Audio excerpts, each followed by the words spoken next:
Assalamu alaikum wa rahmatullahi ta'ala wa barakatu. Masu bibiya ta a cikin wannan shiri namu da muke wayar da kan mutane akan abin da ya shafi sinadarai wato chemicals da kuma mahallin dan adam. A yau ma mun zo da wani ƙarin bayani. Mun daɗe muna ta bayanin shara. Mutane suna ta tambayoyi cewa me yasa aka tsaya ana ta bayani akan shara. Shara da kuke iya gani tana da abubuwa da yawa kamar yadda muke ta bayani a baya.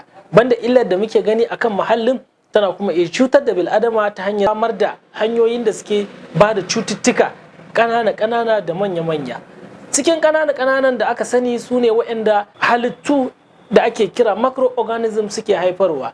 Microorganisms ana iya samun bacteria a cikinsu, ana iya samun virus, ana iya samun protozoans. Waɗannan suna haifar da cututtuka da aka sani kamar su cholera, typhoid, hepatitis A, hepatitis B da sauran wa'yansu cututtuka da suka danganci amai da gudawa da dai sauransu.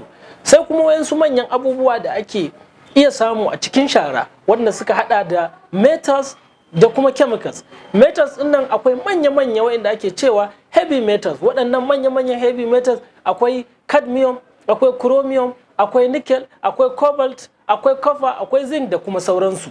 Waɗannan suna haifar da wasu cututtukan kuma da wanda dan adam bai san cewa waɗannan abubuwa su ne suke haifar da su ba. Waɗannan abubuwa kuma ana iya samun su ne daga sharar da muke fitarwa, banda waɗanda kuma aka sani. Saboda haka wannan cututtuka da ake magana a kai, ana iya samun cutar daji wato kansa da ake cewa, ana iya samun cuta wadda take shafar kwakwalwar bil'adama kuma hanyoyin sadarwar kwakwalwarsa, ko kuma a iya samun cuta wadda take shafar ɗan tayi a lokacin da yake girma a cikin mahaifiyarsa.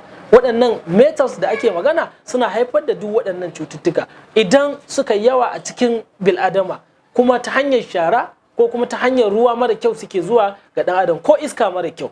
Bayan wannan akwai chemicals waɗanda suka hada da sulfate, nitrogen, ammonia, chloride da dai sauransu. Waɗannan su ma idan suka yi yawa suna zama wa ɗan adam illa gare shi a cikin jikinsa, haka kuma suna zama wa muhalli illa.